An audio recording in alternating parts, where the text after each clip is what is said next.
How you doing? Welcome to another time here, another time on the book club. Thanks for coming. Thanks for making it. As a time together, just to read a book, learn something from it, and just grow, build ourselves up. And we're presently going through a book as a fifth in a series, Business is Personal by Bethenny Frankel. That's what we're going to do right now. We're presently in chapter 1. We've had 2 meetings in chapter 1 already. There's going to be a third thing in the chapter 1, and it's pretty much to finish chapter 1. We've broken it down into 3 parts, all for the sake of not rushing through it and be able to get all that we can get from it, right? We're not doing this as a check the box. We're doing this to learn to grow. Right, that's the only essence we do it. It's not that we've read so many books, right? It's not the number of books, but the much that we're getting from the books and the much of change that is bringing to our lives. That's all that's important. Right, I can study one book for the rest of my life. If only it's changing me, it's making me to the fullness of what I was created to be, right? That's what's important, right? We're not here to keep record. We're not in competition with anybody, right? We're here just to go the path that no one has ever gone before, if possible, if that's what we have to do, because all we're trying to do is to live our lives to the fullest, right? Become all that God has created us to be, right? Living our calling, right? Living a life that we like, living a life that we don't need to escape or run from, right? Taking ownership of our life, right? Creating the today and the tomorrow that we want, not the one that we're running away from, right? That's the whole essence of our time together. That's why we do this. Welcome, Kelvin. Good to have you. All right. Great. You know, we're doing this book, and during the week, someone got with me, is releasing a book this coming week. I believe he's releasing it on November the 8th. That's Tuesday. He has a new book coming into the market. The title of his book is kind of opposite to this book. It says, "It's Not Personal." That's the title of the book. It's hitting the bookstores this weekend. So look out for it if you can get it. It would help you. I wish I had it ready to show you all, but I'll probably put it on Facebook. It's a book that's hitting the market, and have the privilege of having a copy before the release, so that he wants me to read and review for him, so I will be doing that, right? He kind of saw that we're doing a review on this book, and since this book kind of relates to what we're doing, sent a pre-release copy for me to be able to read and review. So that's one of the things I'm getting to do, right? By the side. All right, we're gonna go into this one. I'm gonna bring up my slide. I hope it works. Unfortunately, my backup laptop needs an update of Zoom, so that's not going to be a fallback. If I'm not able to bring up a slide, we'll just have to do without a slide. I'm going to try and do it right now.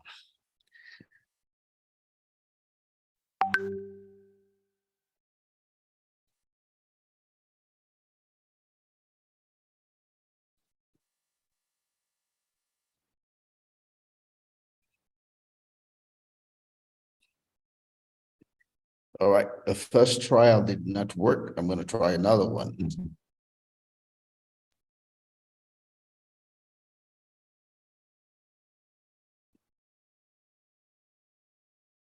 All right, it's wanting me to pick an option which I've tried offline and it's not working. I'm going to have to do this offline. All right. We're going to run today's session without you all seeing the slide, because I'm not able to project it, and my backup laptop needs me to update a more recent version of Zoom. So this laptop has a recent version, but there's something he's wanting me to do, which is he needs me to do something on Zoom for the slides to show. So I'm going to work on that after now and solve that problem once and for all. So sorry, we're going to run today without you all seeing the slides. You're going to cope with me. Is that okay? Okay. Kevin, all right, it's better than nothing, right? Okay.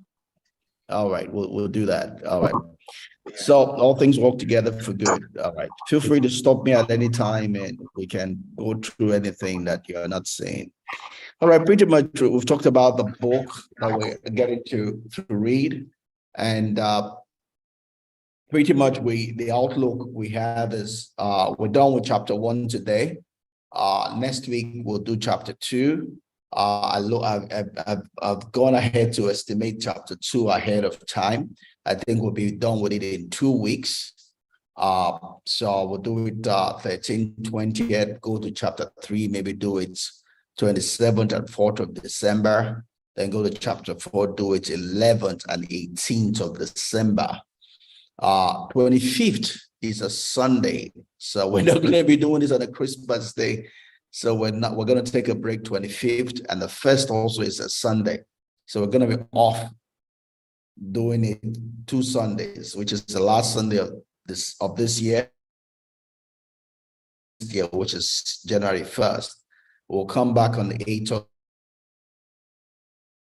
That's our projection at this point in time. Last week, we're looking at the last part of chapter 1, and Bethenny has there say, make the calls. Pretty initiative concerning your life, concerning your business, concerning whatsoever it is that you have in your hands. Don't wait for life to happen to you, then you begin to react, right? You take the lead, right, concerning your life. And this pretty much ties to Stephen Covey's first habit out of the 7 habits of highly effective people.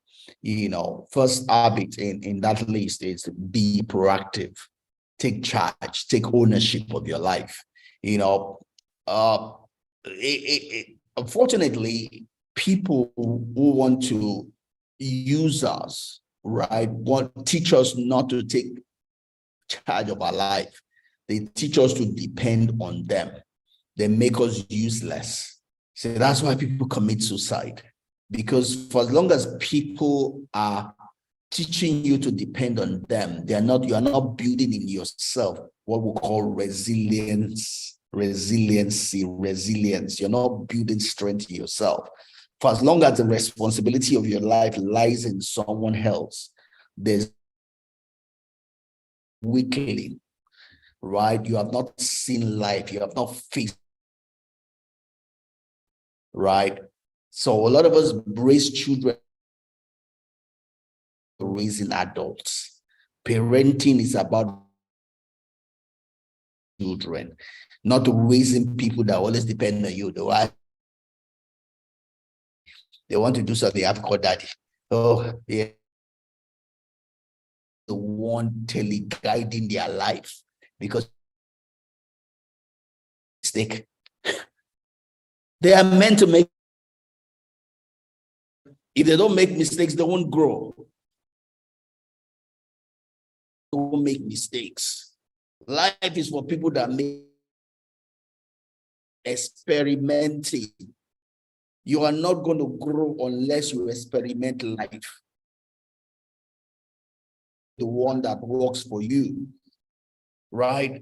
I used to be in a place where everything is about, let's do it right. Oh, we are this, we are that. But they never grew. They never grew because they were too careful about not making mistake. But if you don't grow, you don't have life, you're not going to be happy. Then you start going and start criticizing other people because you are jealous of them, because you see they are growing, you are not growing. You are not growing because you are not doing the right thing. Therefore, you now start becoming critical of the people that are growing. You now say it's because they are doing something wrong. It's because they are doing that. It's because they are doing that. Right? I put out a quote today which said that, strong people are hard on themselves. Weak people are hard on others. When your whole life is about criticizing other people, talking about why they are growing, and rather than you looking inwards to see why is your life the way it is, why is your life no better than it is, you're a small person. right? If you're an adult, then you look at your life. If you had your life, right? You're not here to look at other people's life. God did not make you a judge of other people. God made you a judge of your own life, of your own self, right? So we're meant to make mistakes. We're meant to take ownership of our life. It's not your pastor. It's not your mother. It's not your father. It's not your bishop. I know a lot of ministers who preach, oh, because I am your father, you bring the father's offering. So they want to teleguide your life so that you always bring offering, you depend on them. They are not of God, though. Anyone that is doing that is not a shepherd. He's a hireling. He's of the devil. He's not of God. He's not going to heaven himself. So he cannot lead you to heaven. A good pastor, a good bishop will train you to take ownership of your life, will make a leader out of you. A bishop that cannot make a bishop out of you is not a bishop. A pastor that cannot make a pastor out of you is not a pastor, right? Because the calling is to prepare the saints for the work of the ministry, not to keep them under you, right? Same thing with life. If you are not raised to be independent of the person raising you, that person is not raising you well. That person is enslaving you, is using you, right?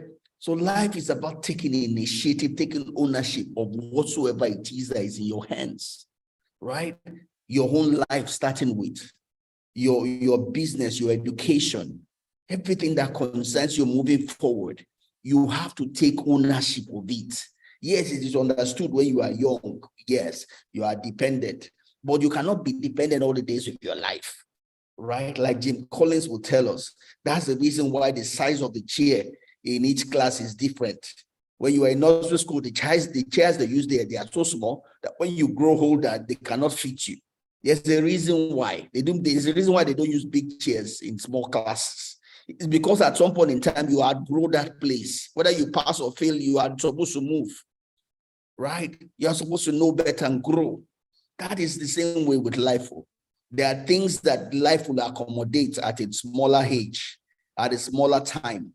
When that time passes, life will himself be beating you. You will have confusions because there's the expectation upon your life to grow. And if you don't grow, you will be frustrated because the allowance for you to be in that place is over. So sometimes frustration and trouble in life is because you are not doing what you should do. Sometimes we invite it because we are not growing. Because you are not growing life, God himself allows trouble your way to shake you, to trouble you so that you can do something about your life. It is not the devil, it is God. You to grow when you don't choose to grow yourself. You know? Any question on that before I move on? I'll say well. Was I too hard?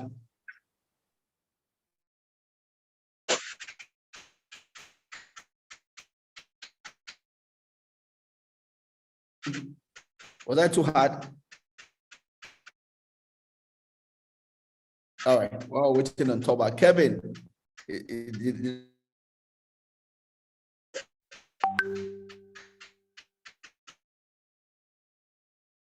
Can I just, while you all find your voice, let me go on.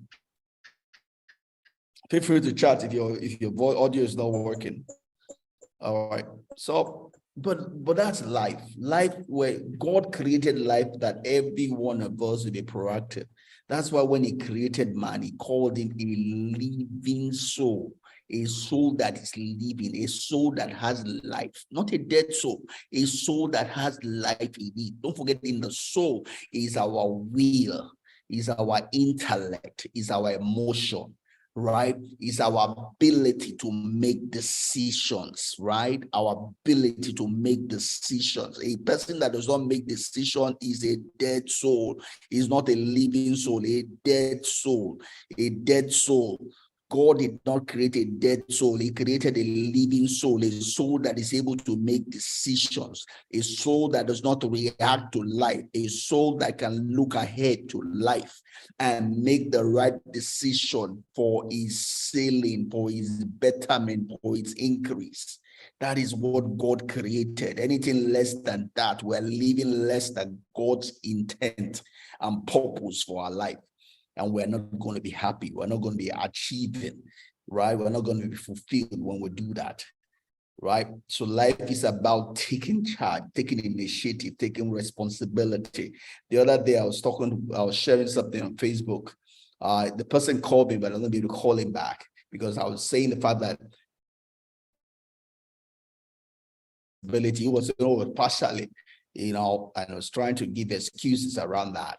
Anything is an excuse. Where you are today is your responsibility. Where you will be to do with the government, it has nothing to do with PDP, APC, whatever. You are responsible. Be responsible for who you have tomorrow, right? So it is your responsibility. You made the decision to be who you are today. Who you will be tomorrow, you are the one. Tomorrow, no excuse is allowed, right? So when you're proactive, it's also the place where you act in anticipation of the future to come and decide what the future will be for you, right? That's what we talk about, the fact that you have to decide, right? How do you want this week? This is a new week now, right? How do you want this week to be for you? By the time it's this same time next Sunday, what would you want to say about the week you are about to set out to do, right? A perfect week is finish that week before you start that week. If you cannot finish the week before you start that week, you are not going to have a perfect week.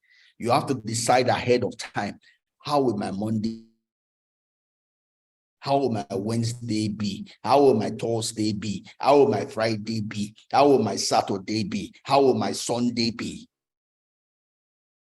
Have a perfect week, because life will come and give you its own option. If you don't make a decision as to how you want your week is, it will not necessarily be the one you want, right? So being proactive is taking charge of your future, right? Taking charge of your week, taking charge of your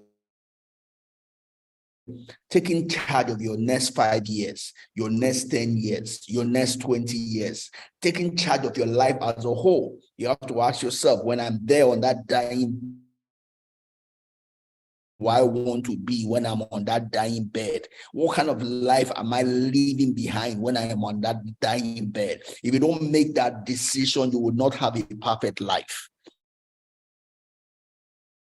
You finish before you start. If you don't finish it before you start, your life cannot be perfect. It's not a cause, it is reality. Not taking charge of the issues of your life. God wants each of us to take charge of the issues of our life, the way we're going to succeed in life before we start it. Here we have the opportunity of a new year coming, 2023. How do you want your 2023 to be? 2023 before 2023 starts, right? You have November, you have December. There's no 2023 will start and you don't already know what year you want. You have to finish that year before it starts. That is the way God does things. God finishes everything before he starts it, such that he has taken care of everything. Everything. All the things that can go wrong, he has made provision. He has made contingency plan. The Bible talks about that Jesus Christ was sacrificed before the foundation, right? Or before the foundation of the world, right? Christ was already crucified. Adam had not sinned, though, but Christ was already crucified. God had already made provision for anything, everything, all the contingency. He has made provision before he created man. That is what the example we should follow. That's the only way we can win in this life. We have to take charge of our life. We have to take responsibility for your life. If you don't, you are not going to win, right? Or you're not going to have it perfect as God will have it to be, right? Any question for me, Toba?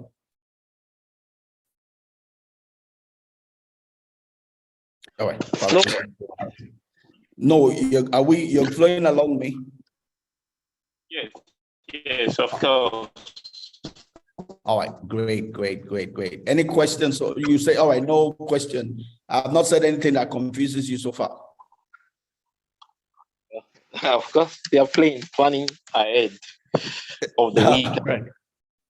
All right, great. Feel free. Any question, just throw it. If you can't get the audio, put it in the chat. All right. So we need to take responsibility for our life, right? It means we need to look at, what are the possible things that can go wrong? What are the things that I need? What do I need to do to start getting them? That is the only way you win in life. We talk about they call them the Mormons.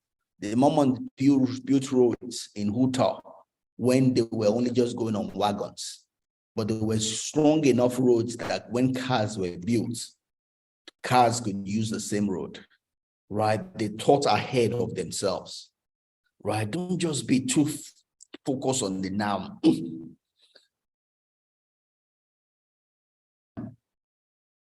Right?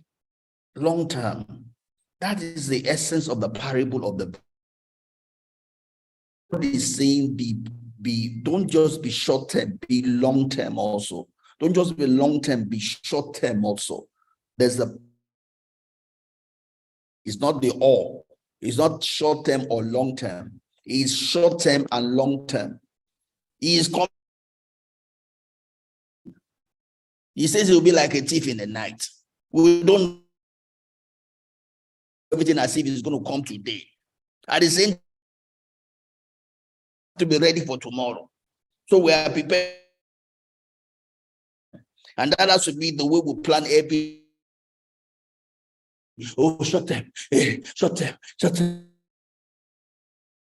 You fall by the wayside because you don't have any. That is not of God, right? That's not the way. Such that we are ready for the short term, and has not guaranteed us when it's coming. If it happens today, I'm ready. If it doesn't happen tomorrow, it happens in 5. I mean, when I was finishing school, people were talking about. Some people didn't read their book, they didn't do well. We don't need to read. I left school 32 years. Those people had to go out. Right? We don't belittle his coming. Taught us in the parable of the virgin. I don't take it for. I won't be ready. I don't be ready for the long term. I'm ready for both short term and the long term. And that be your business, your personal. All you have is today. Live before. Let there be some. Let there be something for 10 years time. Let there be, right? Don't squander. Hold everything today. Don't hold everything. The balance. The hoarding, life extravagance. Find the balance between the balance, live life today. Also live for. Let me move on. And the one, there is no perfect plan. Perfect week, month. Everything will not go according to your. Be cognizant of that. Just enough to reality. Planning, right? Once he eats, some needs to adjust. just if you had planned that, if you had planned, then your plan will be to accommodate the reality plan at all. Then you will just, and that's one thing we look at. Things that we face in life also, right? We'll talk about the 4 quadrant, and it's because that believe it came from dancing over, right? It to stay in, right? Important things you are prioritizing, or your schedule of the things you want to.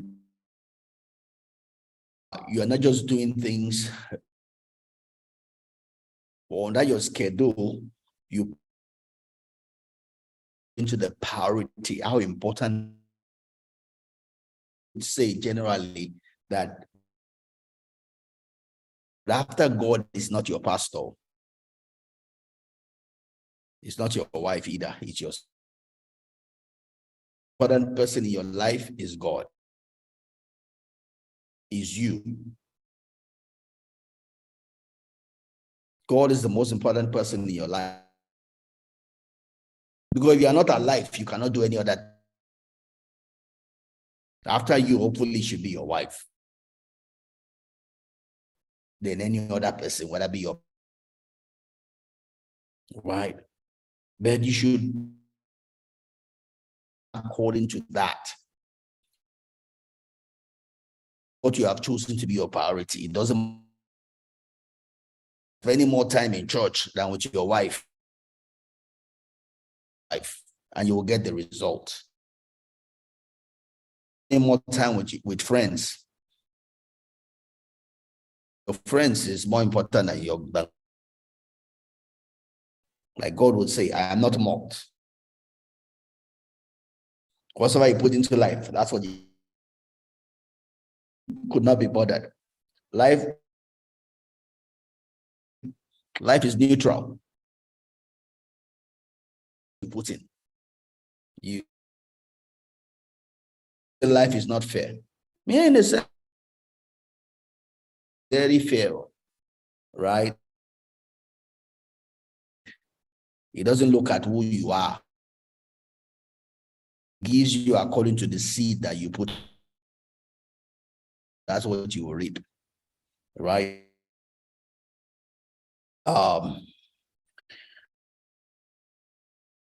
Right? Because your priorities, they are not priority. Things are mitigating. Things that are, they are not the same. Important things are not. If you important things would stay important. Your priorities, your important, right? If you focus on all important things and you always have urgent,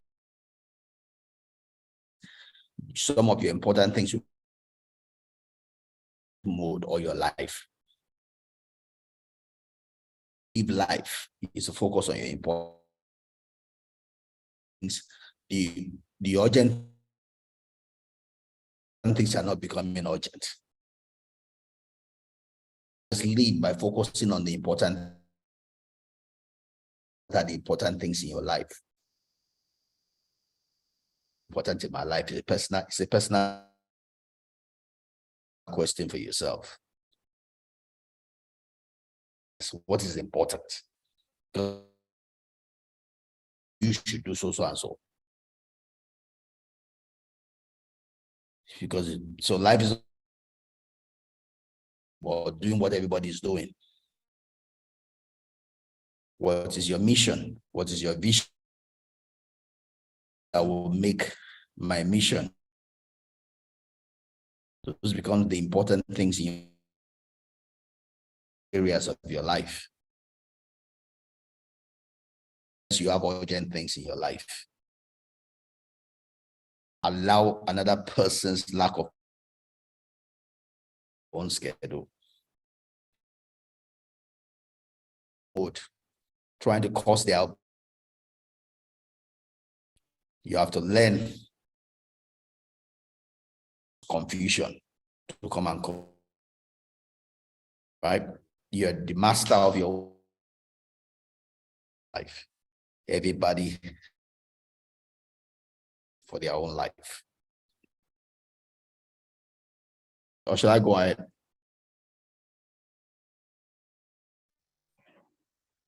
Kevin. Because the volume is keeping, yeah, as in intermittently, or what do they call it? It's coming, it will go. But I'm still picking up things anyway. Oh. Be recording.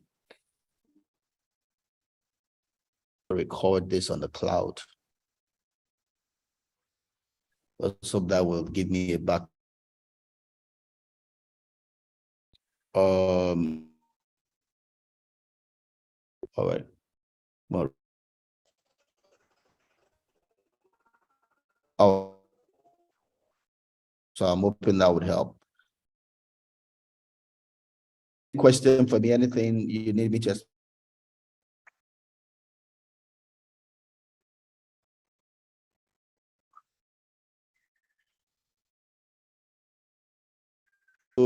I missed.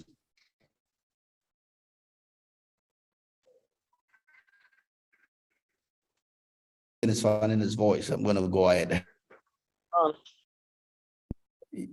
Kevin, did you?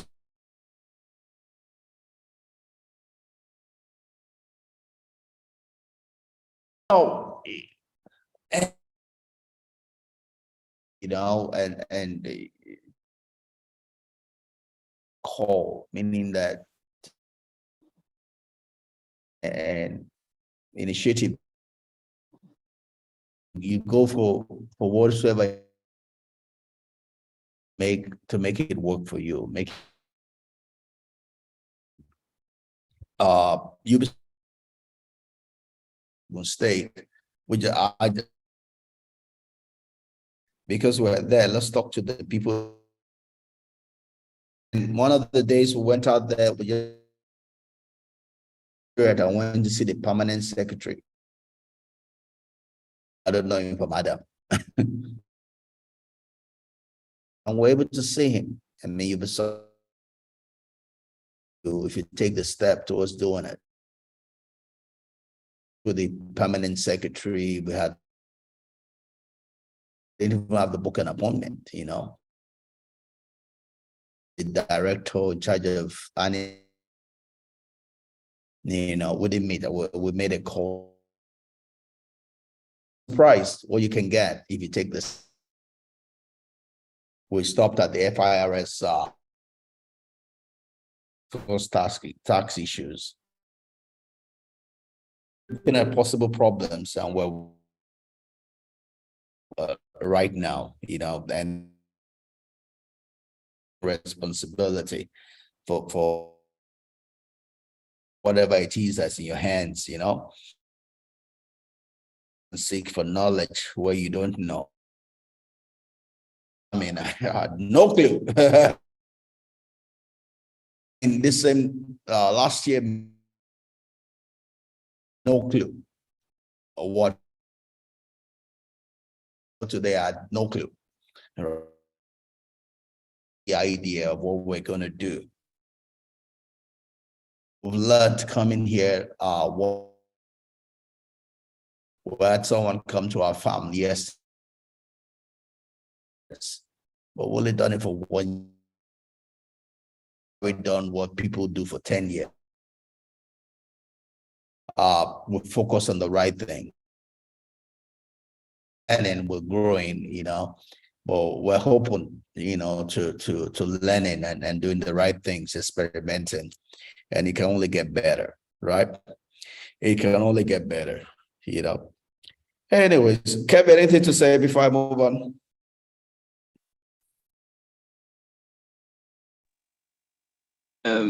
Yes, sir. I'm here. Just that I could Yeah, not. yeah. I'm just asking if there's anything you want to add to what I said. You're all good. Yes, I'm good, sir. All right, great. Let me go on then. Sorry again for I'm able to shoot the slide today. We'll repeat it next week. We'll do better next week. So when it comes to the issues of your life, you have to be brave, right? Like I talked about going to the secretary, I talked to the permanent secretary. We'll do a lot of other things like that. You have to. I'm a just do it. You know, Nike says just do it, and that's what I do in a lot of things. I just step out there and do it, right? You know, the person releasing the book on Tuesday just asked me if I could review his book. I said yes. So I'm going to get to do that. But that'll be the second book I'm reviewing on the international level. I mean, the first one was Believe It.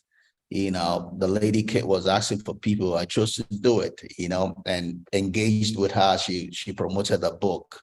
So this second time I'm doing this, but, you know, to the reaping for me, right? National level, I see, not as though I what it is, right? It is what it using the results, right? Facebook is books, pages where there's opportunity to make money, you know. I don't run away from making money. I love money. I love making money. But there is the opportunity there for all I do on Facebook to make money on Facebook. You know, just like I have opportunities on Google, on YouTube, you know, but it takes a sowing to get it. You have to sow to reap, you know, and you just have to do what you have to pay the price, you know, to get it, do it. And so as you do that, as you step out, you know, like we've talked about the fact that you have to look ahead and absorb as much as you can get from every source. You know, you know what you want, you know, the week you want, the month you want, the year you want, what you want to get out of your business, your schooling, your career, your marriage, you know. So based on that, you know what to go look for, you know, and you just absorb everything you need to make you better. That's what I do, you know. Yeah. You know, to be good at what I do, I go out there to look for what I use every opportunity to absorb so that I can give to bless them. For me to be able to give them, I have to have, I can only give what I have. So I have to be at a higher level than they would not, I will not be blessing them. If I'm giving them noise, right? For me to be effective lesson, then I need to know more than the crowd. I do. I pay the price for the follower. Bless people. I want to be a leader, right? You have to pay the price for it, right? And people follow that which feeds them to get to what will feed them, what will nourish. They have to be fed from some. So it's a part of life, you know. Thing, right? All right, I'm going to close here and just strategic ways, you know, to be more proactive. And first thing, like most of what we said,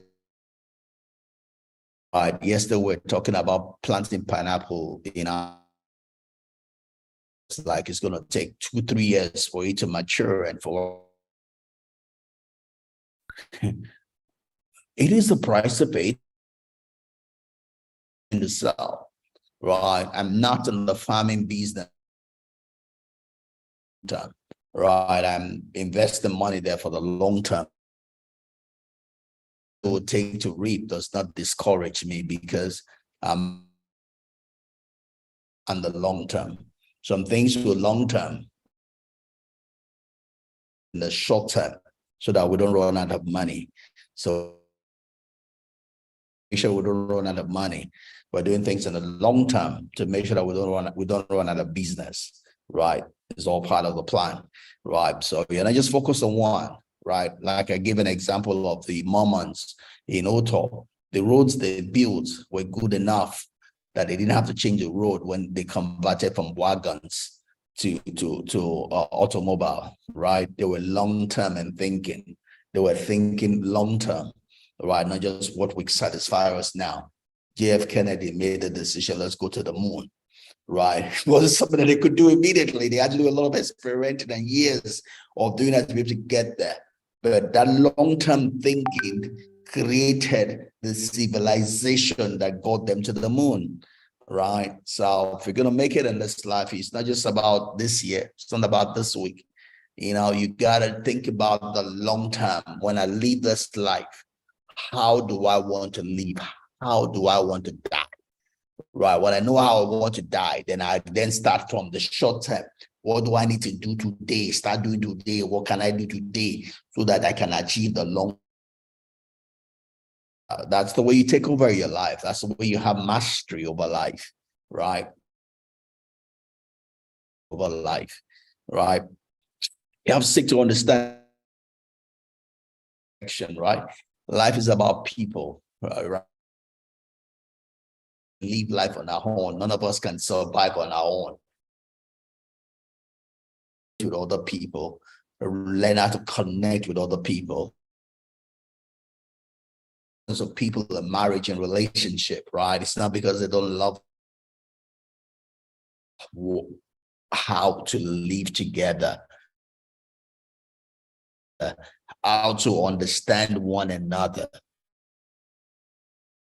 It's a prayer typically made for people. They say that, right? Because that's what it takes to live together. That's what it takes to have a relationship. That's what it takes to be in a marriage, that the two understand one another, right? And then helping one another on the journey of life, right? You have to develop organizational skills, right? And pretty much it's organizational skills, not because you have a business. You have to be able to organize your own life, right? And some of this has to do with being able to understand what is strategic, what is tactical, and when to do what, right? You don't get yourself too bogged off with little details when you're supposed to be looking at things at a high level. You don't stay at a high level and miss the small details also. You know, that's all about being able to manage the affairs of your life, right? And we're all organism, right? Everything that every personality, organism is organic, is something that is alive, something that is living. And every human being is an organic entity, and the ability or the skill with which you can handle yourself will determine whether you succeed or fail in life. Because everything that takes place inside of you determines the way you're able to engage with the people, with other people, right? Whether it be your peers, your junior, your wife, or whoever, right? If you cannot control your life, then you cannot succeed in life, because you can then not control your interaction with other people, right? Other thing about it is the aim for 80-20. You know, I grew up a perfect person, a perfectionist, right? So perfectionist, we always want everything to be 100%, right? We become a slave to that. But I've grown out of that. I've had to have 4 years of depression to tell me that that's not a part for me. That's not a part of life. So I'm no more a perfectionist.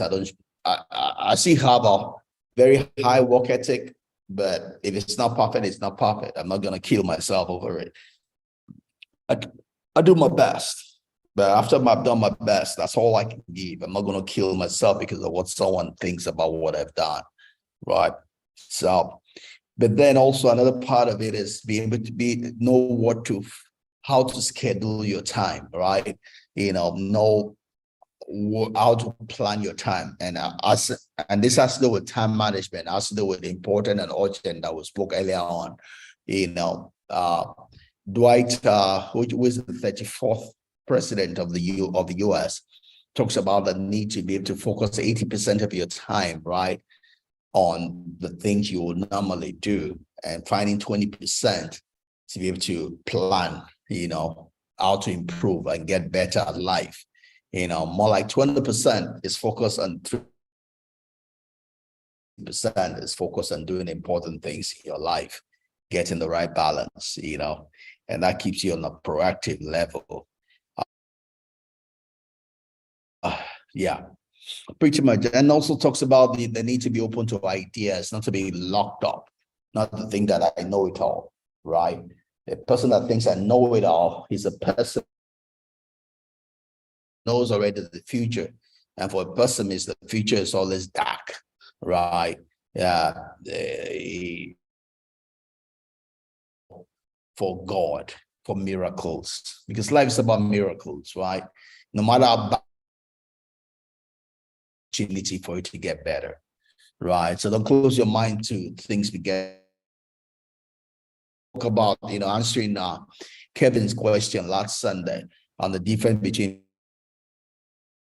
solution minded. If all you're doing is looking at the problem, you're a pessimist. You always look for but all you're saying is, oh, it's a problem, it's a problem, it's a problem. That you need to be able to see beyond the how to solve the problem, see how miracles can happen, right? If it doesn't answer in your head, there is still a place for miracles, and we need to leave that, leave that place, live life, with joy, as it were. And lastly is, pretty much is being in control of your emotions. One of the things we learned from the last book we read, Cleopatra, is that emotions affect our relationship with money, our ability to earn money, our ability to grow money. If you're not in control of your emotions, you're going to make a mess of your life, because you're going to drive the right people away from the need to stay in control of our emotions, right?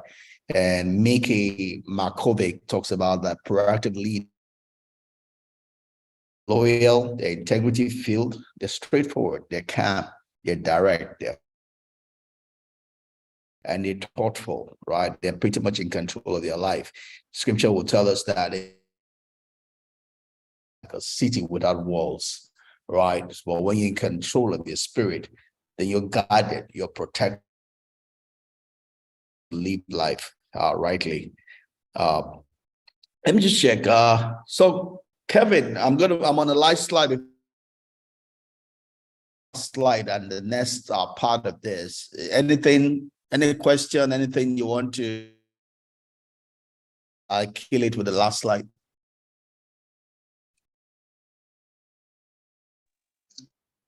I don't have a question, sir. All right, good. So we're all together.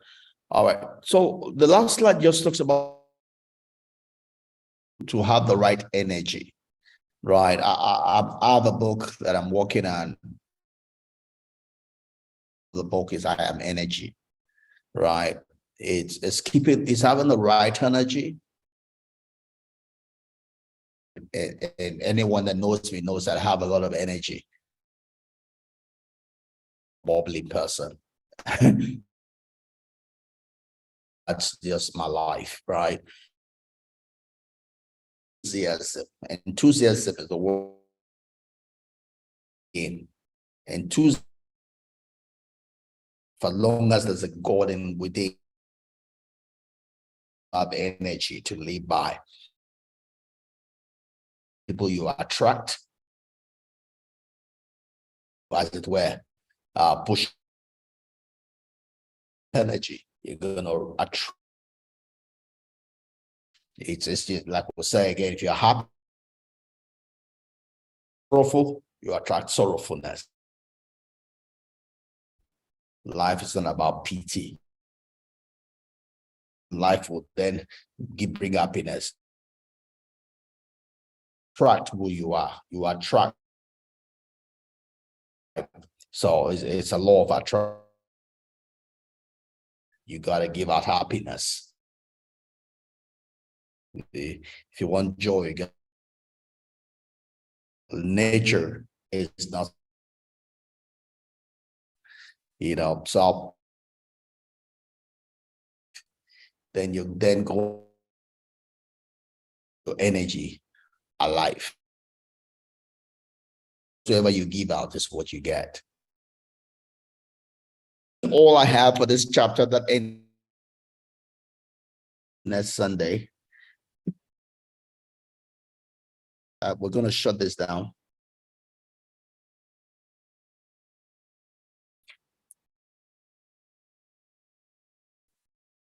Is then before we shut it down.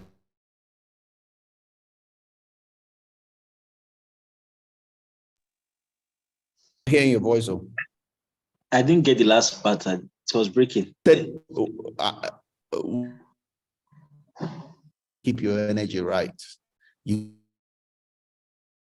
talk about enthusiasm. Get that? Yes, I got this part now. Keeping the energy right. Yes, sir. Yeah. We're done with chapter 1 with that.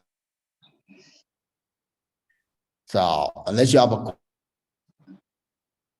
out here. No, I don't. I don't have a question. I kind of understand what you're talking about. I'm it. Thanks for keeping the time with me. I'm going to shut this down. Is that good? Yes, sir. Thank you, sir. All right. God bless.